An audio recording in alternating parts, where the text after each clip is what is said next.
5 keluarga terpidana kasus pembunuhan Vina dan Eki rencananya akan diundang ke Polda Jawa Barat. Pemanggilan kelima keluarga terpidana itu lantaran proses hukum kasus pembunuhan Vina yang hingga kini belum menemukan titik terang.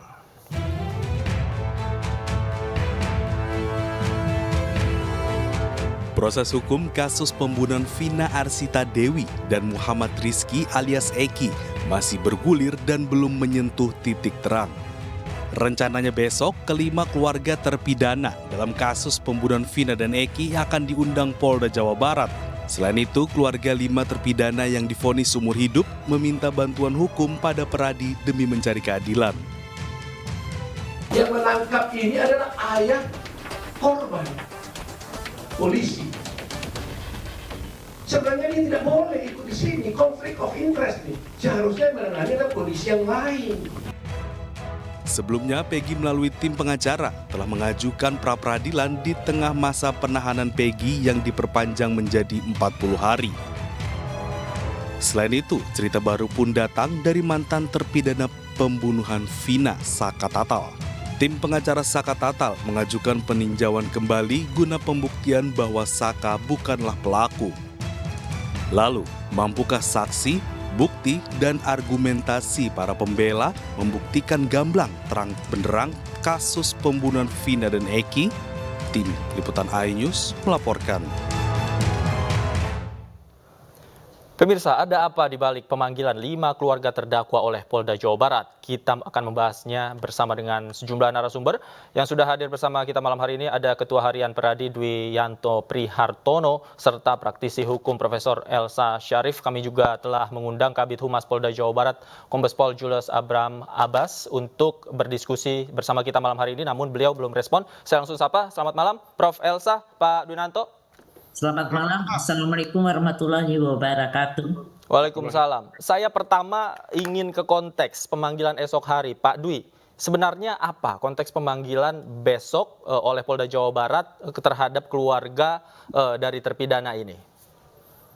Yang kita tahu dan yang kita terima adalah surat yang datang dari pihak Polda yang isinya adalah mengundang 4 orang untuk memberikan klarifikasi di Polda, ya itu ditandatangani resmi oleh penyidik. Dan kalau istilah klarifikasi itu umumnya adalah untuk proses penyelidikan, jadi pengumpulan informasi yang tahapnya belum sampai kepada tahap penyidikan. Kalau ditanya lebih jauh apa makna dan maksud di balik undangan dari kepolisian tersebut untuk memberikan klarifikasi, kita sendiri belum tahu persis apa pertanyaan, apa sistematikanya, apa konteksnya, dan ini menurut dugaan kita masih bisa berhubungan dengan banyak hal. Ya, antara lain bisa juga itu untuk mengetahui informasi lebih lanjut dari para keluarga.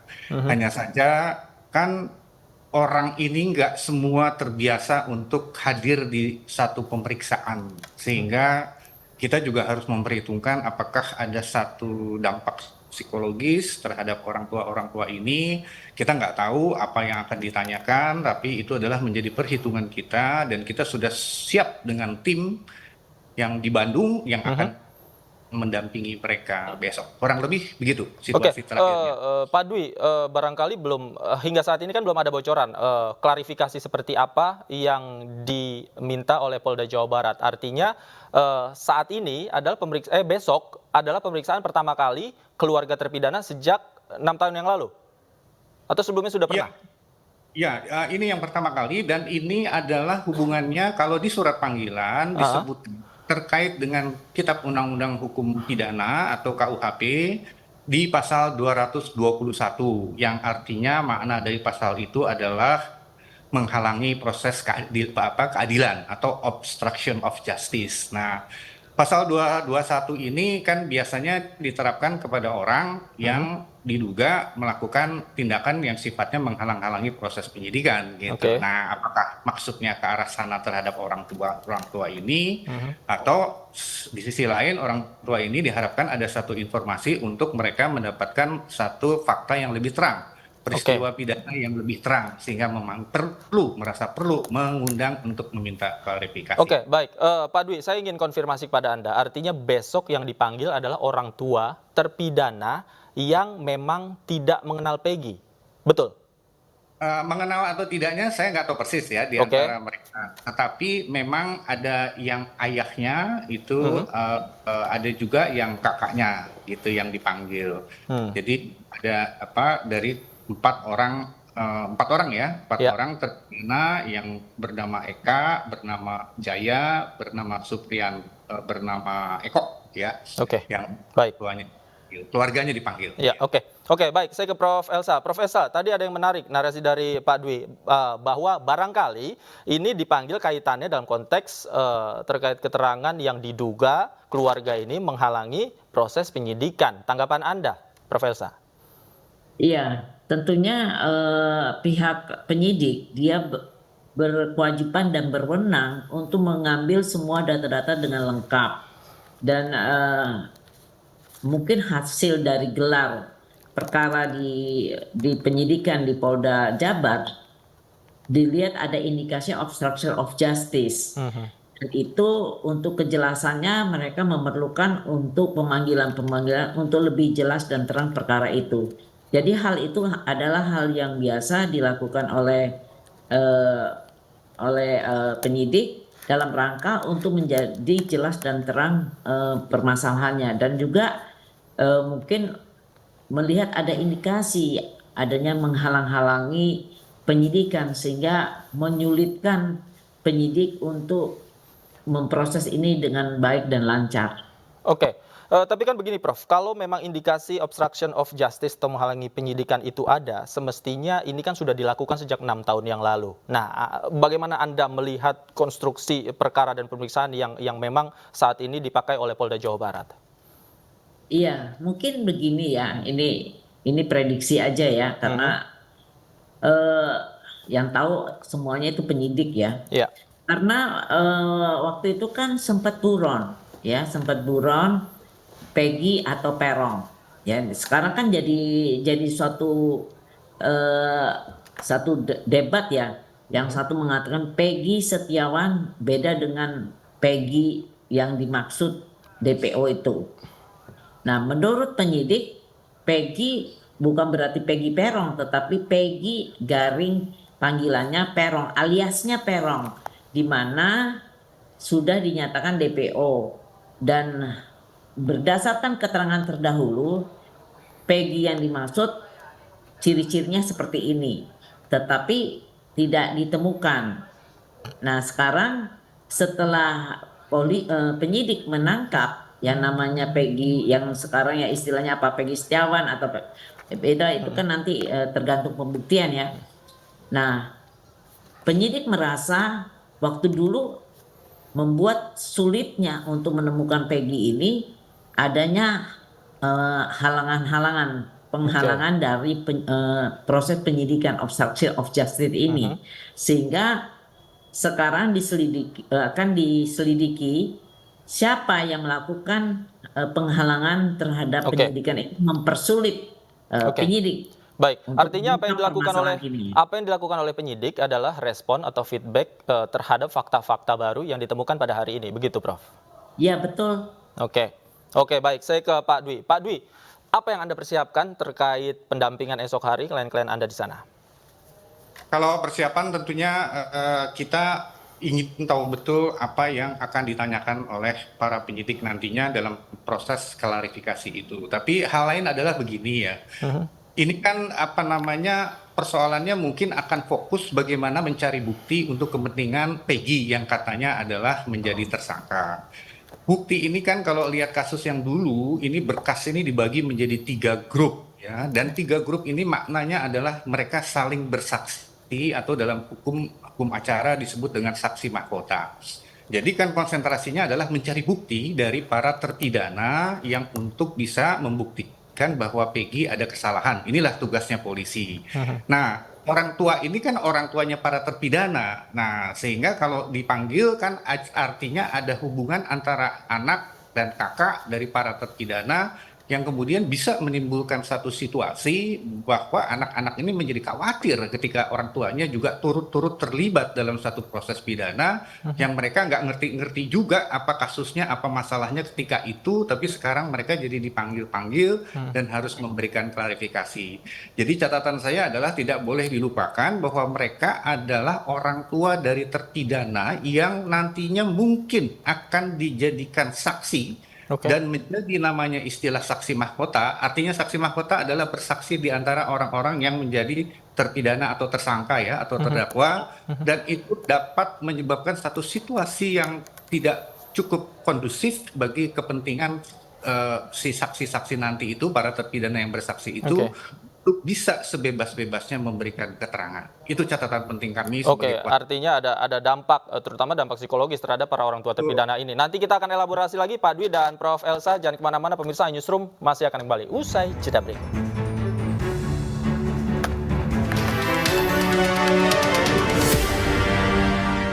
Kembali di Newsroom, pemirsa, saya masih bersama dengan Prof. Elsa Syarif dan Pak Dwinanto Prihartono. Saya ke Prof. Elsa. Prof. Elsa, kalau dari rangkaian pemanggilan yang dilakukan oleh Polda Jawa Barat, kemudian kita kaitkan dengan pra-peradilan yang akan diajukan oleh Peggy, ini kan bisa kita maknai, jangan-jangan Polda Jawa Barat ini mencoba untuk cywar dalam tanda kutip begitulah dengan memanggil keluarga terpidana yang saat ini sudah berproses begitu. Nah, analisa Anda seperti apa?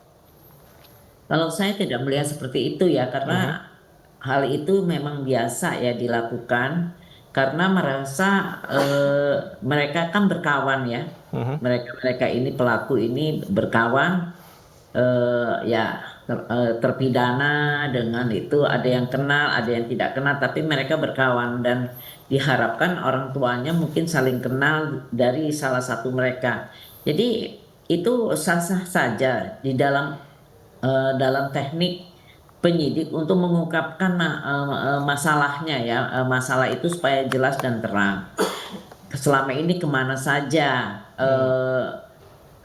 yang Peggy ini ya, kan sekarang masih perdebatan, yang satu mengatakan ini Peggy Setiawan bukan Peggy yang alias Peron, tapi itu kita sisihkan hal itu, tetapi di sini penyidik ingin mengetahui apakah ada pernah lari kemana dan pernah kenal, pernah lihat, dan orang tuanya Peggy bagaimana. Jadi ini hal yang untuk mengungkapkan permasalahan itu supaya jelas dan terang. Kalau cywar saya rasa sekarang kan udah nggak ada cara-cara demikian. Penyidik sekarang sudah profesional dan tidak mungkin melakukan hal-hal yang demikian. Tinggal dilawan aja sesuai dengan bukti dan saksi dan keterangan-keterangan yang lain. Kan kalau memang udah ada pra-peradilan tinggal bersidang saja. Jadi dan itu tidak bisa mempengaruhi untuk mencabut atau mencabut gugatan perapitnya, yang enggak, biasa aja. Nanti bagaimana pembuktiannya hakim kan yang menentukannya itu. Jadi cara-cara itu sudah tidak lagi digunakan ya, karena itu sudah sistem kuno dan penyidik sekarang kan udah lebih profesional dan juga ada bimbingan dari Mabes Polri juga, Karwasidik untuk hal ini. Oke, baik. Pak Dwi, Anda setuju dengan Prof. Elsa, penyidik saat ini sudah profesional, cara itu sudah tidak digunakan lagi. Sementara dampak psikologisnya juga dikhawatirkan terhadap keluarga terpidana. Secara normatif memang apa yang dilakukan oleh kepolisian, penyidik ya bisa ditafsirkan demikian. Tetapi hal lain adalah kita mesti lihat nih, ini kan kasus yang berhubungan dengan sudah ada terpidana. Dan dulunya kan hasil kerja kepolisian juga ketika melakukan penyidikan. Taruhlah dikatakan bahwa hasil kerjanya sudah menghasilkan putusan yang diyakini oleh hakim yang memeriksa perkara tersebut. Ini kan kuncinya di pengadilan. Artinya kalau begitu situasinya seharusnya tidak ada lagi kekhawatiran apapun. Dengan tidak ada kesulitan sebetulnya untuk Peggy juga bisa merangkai satu pembuktian sedemikian rupa sehingga mampu secara baik membuktikan juga dan menyajikan itu ke penuntut umum untuk dibawa ke pengadilan. Oke, bisa tanpa harus memanggil keluarga terpidana begitu. Itu maksud saya, Oke. tidak menjadi harus complicated dan rumit seperti sekarang ini gitu. Walaupun kalau itu dilakukan secara hukum memang dimungkinkan gitu. Tetapi complicatednya ini menjadi hal yang tidak terlihat lazim kalau bagi pandangan saya. Oke, Prof Elsa, complicated ini kayaknya nih.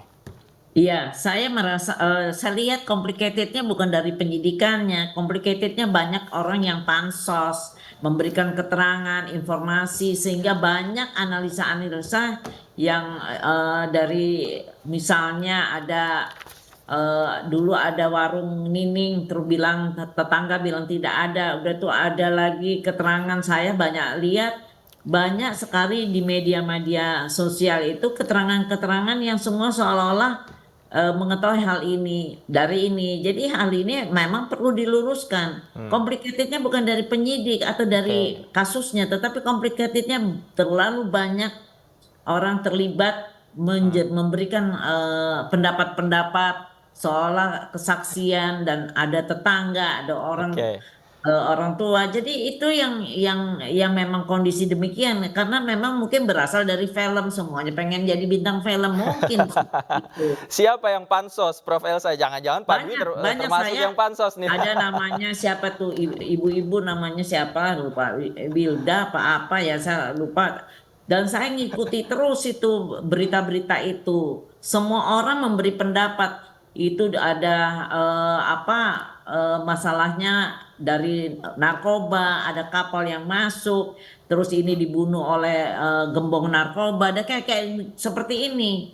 Dan banyak lagi berkembang cerita-cerita yang akhirnya masuk dan semua ingin diluruskan oleh penyidik. Jadi penyidik mendapatkan beban kerja yang luar biasa. Kalau mendapatkan beban kerja yang luar biasa, Ya karena berita-berita ini dan Oke. tentunya sampai lapor, ya Bapak Kapolri, tolong diungkapkan begini, begitu, begini. Ya. Nah otomatis kan ada Kompolnas turun sehingga Oke. penyidik Melibatkan ini banyak pihak diberikan begitu satu ya. beban untuk meluruskan permasalahan ini, Oke. mana yang keterangan di luar penyidikan, mana yang benar-benar disidik, karena itu mesti diluruskan. Oke. Nah, saya ke Pak Dwi. Pak Dwi, jangan-jangan pemanggilan dari keluarga terpidana ini kan tadi juga disebutkan banyak orang yang terlibat, semakin banyak orang yang terlibat, semakin rumit begitu, semakin buyar dan tidak ada benang merah yang bisa kita dapatkan. Jangan-jangan pemanggilan dari keluarga terpidana ini sebenarnya tidak terlalu dibutuhkan, namun hanya karena desakan tadi ya banyak yang pansos segala macam. Nah, jadi ini perlu dilakukan, Pak Dwi. Memang ya Prof Elsa menambahkan satu pandangan mengenai complicatednya karena banyak yang bicara. Saya kira itu juga ada pengaruhnya. Meskipun saya tetap menyampaikan bahwa polisi juga penyidik menjadi complicated menanganinya. Karena menurut saya kan begini. Pertama ini kasus untuk mencari bukti Peggy yang disangka melakukan pembunuhan berencana.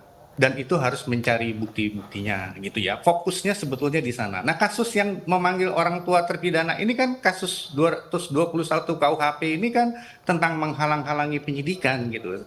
Jadi kalau saya kembalikan ke tadi sebetulnya ini tidak melebarnya sedemikian rupa itu kalau contoh kasus dulu bisa ada 8 orang sampai dihukum penjara, bahkan udah ada yang satu keluar yang 8 tahun, yang selebihnya adalah seumur hidup. Sebetulnya kan bagi penyidik tidak harus menjadi repot dengan memeriksa ke sana kemari gitu ya. Fokus saja di mencari bukti untuk Peggy, dan ini kan menjadi rumit karena ada yang kemudian merubah keterangannya dengan mencabut BAP segala macam.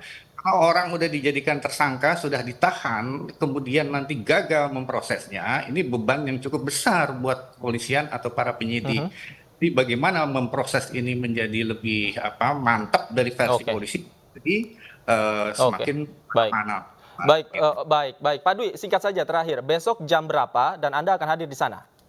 Besok jam 10 pagi kita membagi dalam 3 grup ya, yang terbagi dalam tim hukum Pusat Bantuan Hukum kita ini, Peradi ini. Ada yang mendampingi yang dipanggil 4 orang ini, kemudian ada juga yang mengurus di Jakarta untuk beberapa hal yang berhubungan dengan kepentingan aparat negara.